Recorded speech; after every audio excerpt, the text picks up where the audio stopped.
Afternoon, peeps. Good afternoon, everyone. How are we all doing? Hopefully you guys are all doing well. Don't forget, hit that subscribe button. If you guys are new to the channel, don't forget as well to like and share the vids.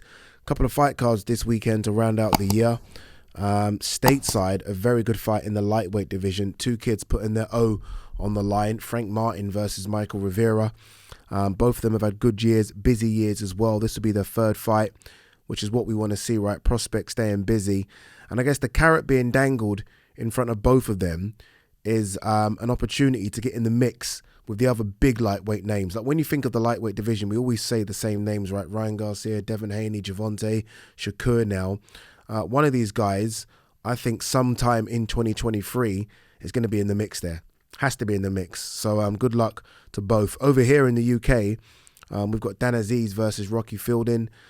Interesting fight. Obviously, Rocky Fielding, a name of some sort, right? Dan Aziz, I think, has had a good year.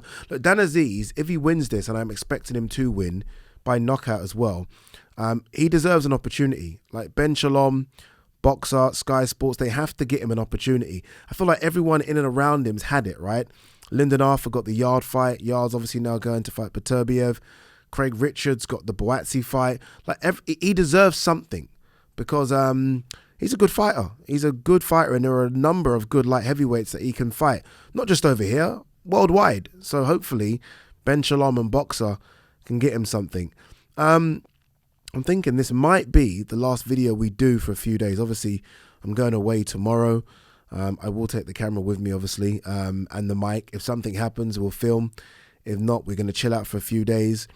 Although I've got boxing scene open, and there's a few interesting stories. So you know what? We'll probably do a sort of wrap of these stories after this video, just because I'm seeing something here about Liam Smith wanting to fight Eubank at 157, which has piqued my interest. So you know what? We're going to do a separate video with all the latest stories straight after this one. But for now, we are going to do our fight of the year. What was your fight of the year? Before I break down my top 2 or 3, put yours down. What were your fights of the year, your top 3? My top 2 are banked. I have to be honest with you. There's been some good fights. I don't think it was like last year. Like last year, there was a few that sort of spring to mind immediately that were really good fights. I don't think we've had that type of year, but there have been some good ones. I've got like a few written down that I think deserve a mention. Fundura versus Lubin. Brutal. Honestly, brutal fight. And looking at Lubin's face and Fundura's face, you'd think it was one-way traffic. It wasn't. Lubin had his spots. I think it was a good fight. CHARLO versus CASTANO 2. I remember watching it. I remember thinking, this is really, really good. Watching it back again recently, I thought CHARLO was just... comfortable is the wrong word, but I thought CHARLO put on a clinic. But I remember watching it live thinking, whoa, this is as good as the first fight. But I don't think it was, but it was still a good fight.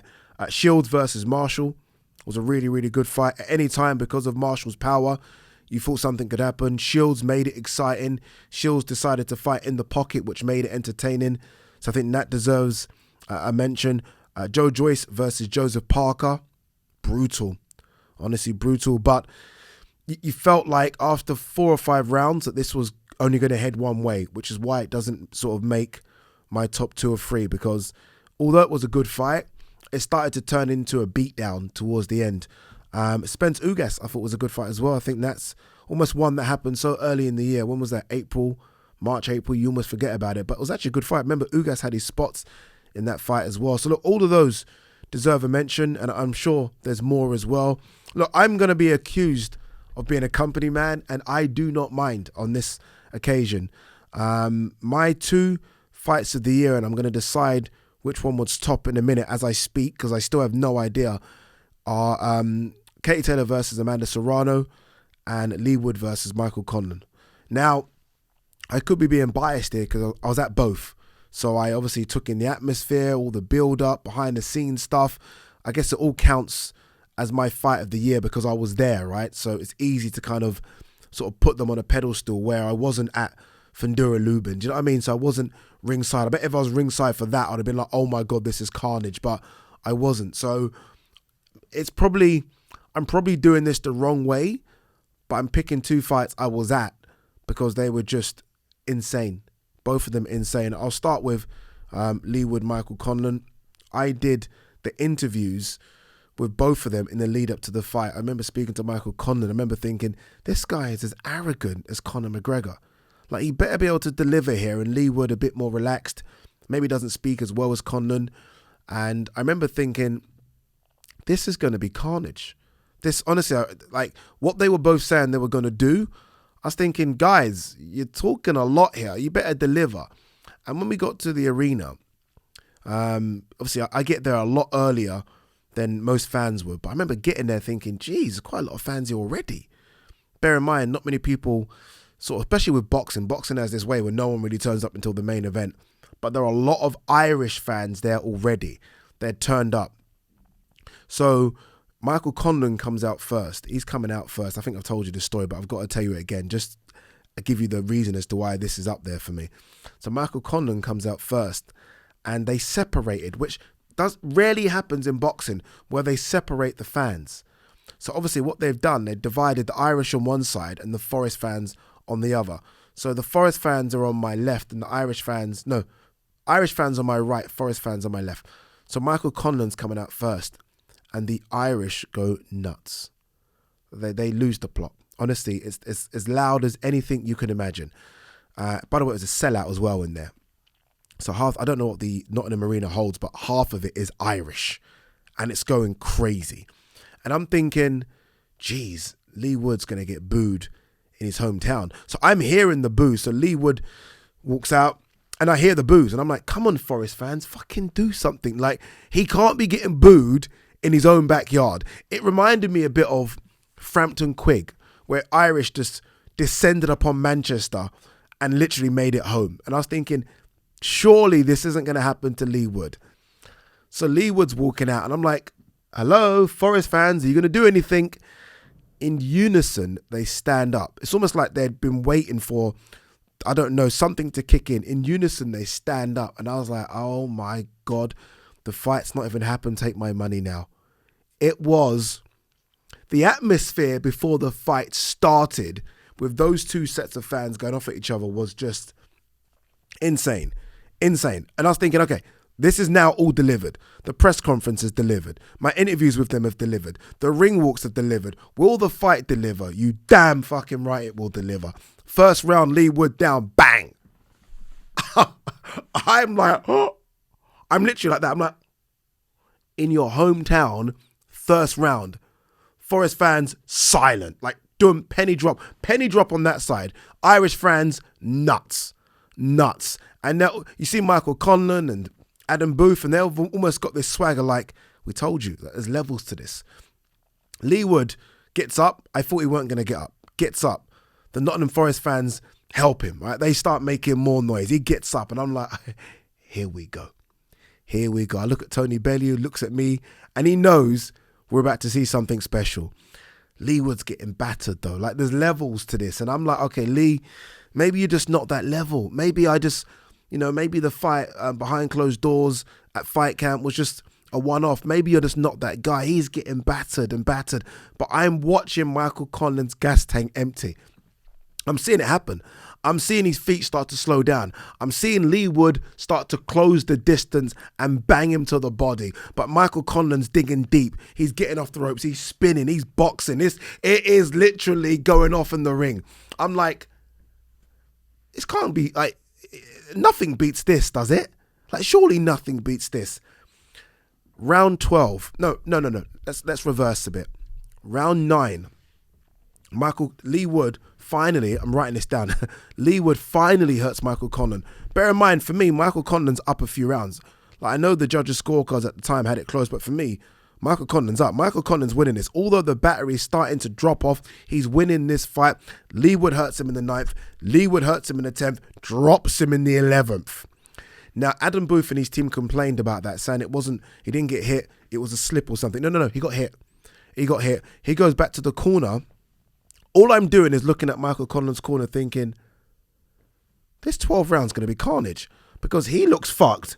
Lee Wood's at home, has to win. The Forest fans are going mad. The Irish fans are now concerned.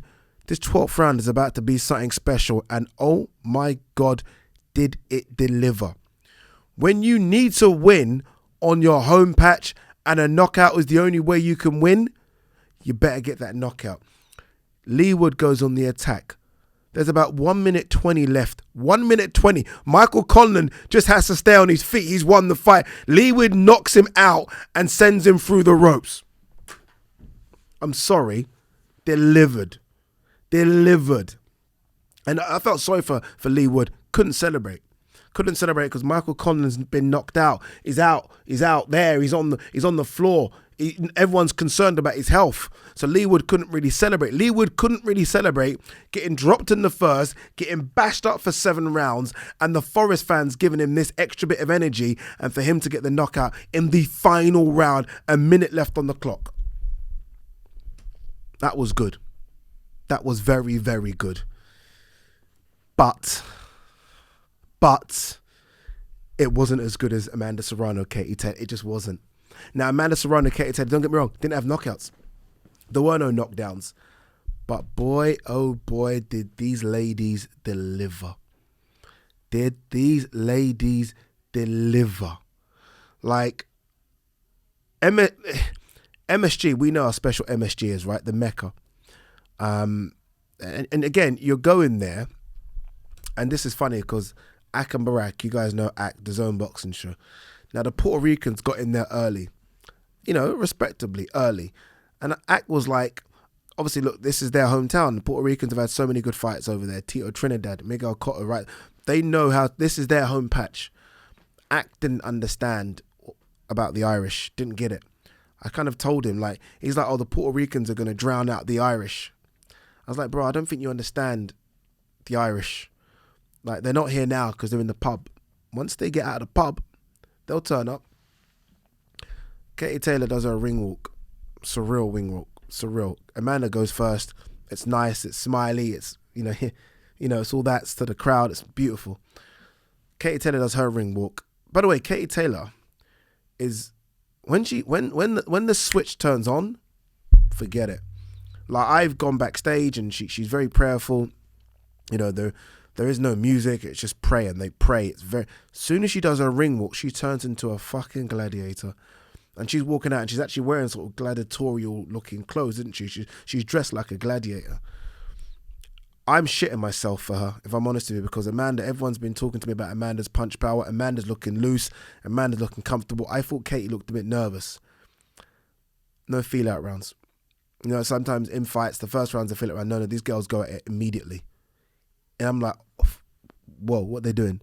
They're trying to, forgive me for use of this word, they're trying to kill each other immediately. They are landing shots that don't make sense. And then Amanda hits Katie, I think it's the 5th round, and I'm like, oh, Katie's fucked. I'm like, whoa, we're going to see Katie lose. Katie's done. Amanda's hitting her clean. On the button, Katie's legs are buckling. She's on the ropes. Katie Taylor goes back to her corner. Now, I don't know how you can find, and I said this, how you find reserves of energy, how you open up that tool bag and just find something. She found something. 6, 7, 8, they're going. They're swinging for the fences. No holds barred. Everything you want, they're delivering. They're giving you everything. There's no, this fight. No. They gave you everything you could ask for and more.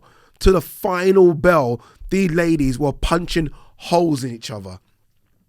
The crowd, again, half Irish, half Puerto Rican. There's something about the 2 fights I've mentioned, which I think is important here. Because most times when you go to a boxing event, 90% of the crowd will be for one fighter, right? Because that fight is either the home fighter or is the bigger draw. Like a Canelo fight, 90% is going to be him. AJ fight, 90%.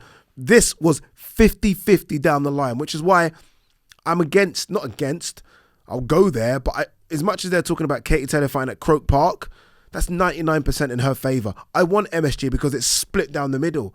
And that's quite rare in boxing. You don't get a split down the middle sort of fan base. If AJ fought Fury, you're going to get split down the middle, but it's very, very rare. So you have the Puerto Ricans going mad for that final bell. The Irish going nuts. And I'm thinking, this is all happening at a female fight. That's not being sexist. I'm just being factual. This is happening at a this is the best fight I've seen live And it's not a male fight, it's a female fight. Two girls going at it. There's something about 2 minute rounds times 10 minutes. Sorry, 2 minute rounds time, 2 minutes time 10 rounds. I don't think they would be able to do what they do, like the pace in which they set, if it was 3 minute rounds and it was 12. I just don't think it's possible. Because it's 2 10s, although I think it should be 2 12s for championship fights, but because it's 2 10s, they're literally able to empty the tank. And those ladies emptied the tank. And that still, for me, was the fight of the year.